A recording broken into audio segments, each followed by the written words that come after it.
بسم اللہ الرحمن الرحیم۔ السلام علیکم ورحمۃ اللہ تعالی وبرکاتہ۔ ناظرین، آپ دیکھ رہے ہیں لاریب ٹی وی کے پروگرام رمضان ٹرانسمیشن کے ساتھ میں ہوں آپ کا میزبان اسد اللہ میر الحسنی۔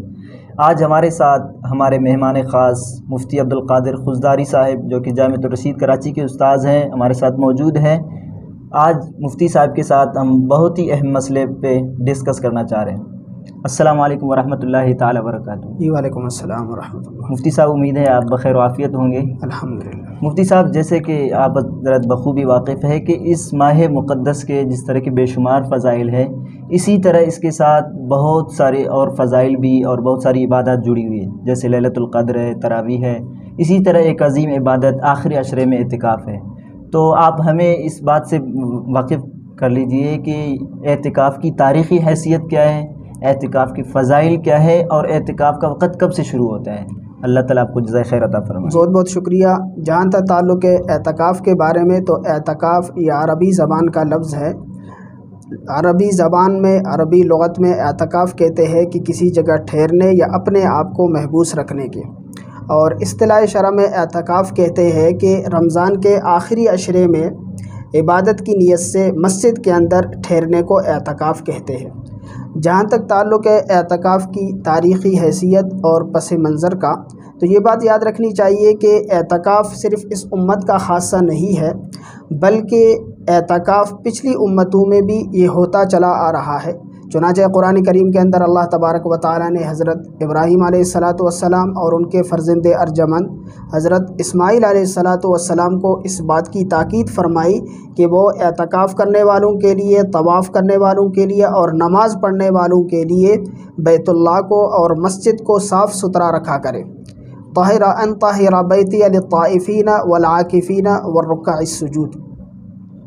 اور پھر پچھلی امتوں میں باقاعدہ اس بات کا اہتمام ہوتا تھا کہ پچھلی امتیں اللہ تبارک و تعالیٰ کی رضا اور اس کی خوشنودی اور قربت حاصل کرنے کے لیے انہوں نے اپنے اوپر مختلف قسم کی نفلی طور پر ایسی ریاضتیں، مجاہدات اور عبادتیں لازم کر لی تھی جو کہ اللہ تبارک و تعالیٰ کی طرف سے لازم نہیں تھی۔ پھر اللہ تبارک و تعالیٰ نے قرآن کریم کے اندر بھی ان کے اس رویے کو یا ان گروہوں کو احبار اور رہبانیت سے موسوم کیا گیا ہے۔ جناب نبی کریم صلی اللہ علیہ وسلم نے اس رہبانیت کو چھوڑ کر اپنی امت کو اعتکاف کرنے کا اور اللہ تبارک و تعالیٰ کی قربت اور اللہ تبارک و تعالیٰ کی رضا اور خوشنودی حاصل کرنے کا ایک آسان ترین اور افضل ترین طریقہ بتایا، وہ ہے اس اعتکاف کا۔ اس لیے اس اعتکاف کی فضیلت اور اس کی اہمیت کا اندازہ ایک تو اس بات سے بھی لگایا جا سکتا ہے کہ اللہ تبارک و تعالیٰ نے اپنے جلیل القدر پیغمبر حضرت ابراہیم علیہ السلام اور ان کے فرزند ارجمند حضرت اسماعیل علیہ السلام کو اعتکاف کرنے والوں کے لیے مسجد کو صاف ستھرا رکھنے کا حکم دیا۔ اور اس سے بھی زیادہ اعتکاف کی فضیلت اور بھی زیادہ واضح ہو جاتی ہے کہ جناب نبی کریم صلی اللہ علیہ وسلم مکہ مکرمہ سے مدینہ منورہ ہجرت کر کے جب تشریف لائے، تو اس کے بعد سے تواتر اور تسلسل کے ساتھ، مواظبت، موادمت کے ساتھ، پابندی کے ساتھ اور اہتمام کے ساتھ آخر تک رمضان کے آخری عشرے میں اعتکاف فرماتے رہے۔ چنانچہ معجم طبرانی کے اندر حضرت عبداللہ ابن عباس رضی اللہ تعالیٰ عنہ سے ایک روایت مروی ہے،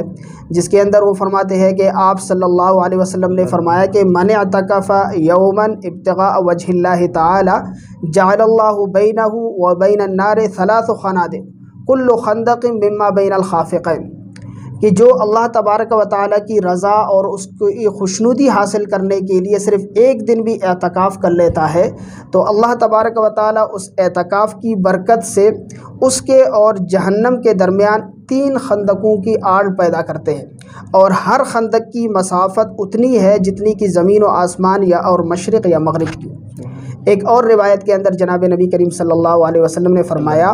کہ من اعتکف ایمانا و احتسابا غفر له ما تقدم من ذنبه، کہ جو ثواب کی نیت کے ساتھ اور ثواب کی امید کے ساتھ اگر اعتکاف کر لیتا ہے تو اللہ تبارک و تعالی اس کی پچھلی تمام کی تمام خطائیں معاف فرماتے ہیں۔ تو اتنی بڑی فضیلت، اور جیسے میں نے گزارش کی کہ جناب نبی کریم صلی اللہ علیہ وسلم ہجرت کے بعد تواتر کے ساتھ، تسلسل کے ساتھ، امی عائشہ صدیقہ رضی اللہ تعالی عنہ فرماتی ہے کہ کان رسول اللہ صلی اللہ علیہ وسلم یعتکف العشر الاواخر من رمضان حتی توفاہ اللہ ثم یعتکف ازواجہ،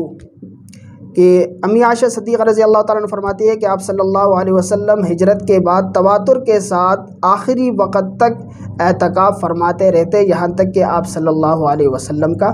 وصال ہوا۔ اور اس کے ساتھ ساتھ پھر یہ بھی دیکھا جائے کہ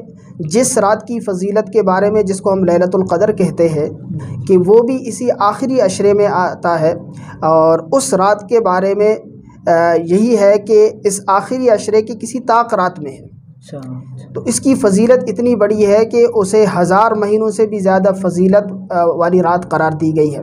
اس رات کو پانے کا بھی ایک آسان اور سہل طریقہ یہی ہے کہ آخری عشرے کے اندر انسان اعتکاف کے اندر بیٹھ جائے، اور اس کی ایک تکنیکی بات بتائی گئی ہے کہ اعتکاف کرنے والے کی مثال ایسی ہے جیسے کوئی شخص کسی کے در پہ آ کر پڑ جائے اور وہ پڑا رہے جب تک اس کو اس کا مقصد حاصل نہ ہو، اس وقت تک وہ وہاں سے نہ جائے۔ تو اعتکاف کرنے والا گویا کہ اللہ تبارک و تعالیٰ کی در پر آ کر پڑا رہتا ہے اور آہوزاری کرتا ہے، اور اللہ تبارک و تعالیٰ کی مغفرت، اللہ تعالیٰ کی بخشش اور اللہ تعالیٰ کی رحمت کی امید کے ساتھ وہاں پر پڑا رہتا ہے کہ جب تک جھولی نہ بھر جائے اس وقت تک میں یہاں سے واپس نہ چلا جاؤں گا۔ تو اس اعتکاف کی اتنی بڑی فضیلت ہے۔ پھر اعتکاف کب سے شروع ہوتا ہے؟ جیسے کہ آپ نے سوال کیا، تو اعتکاف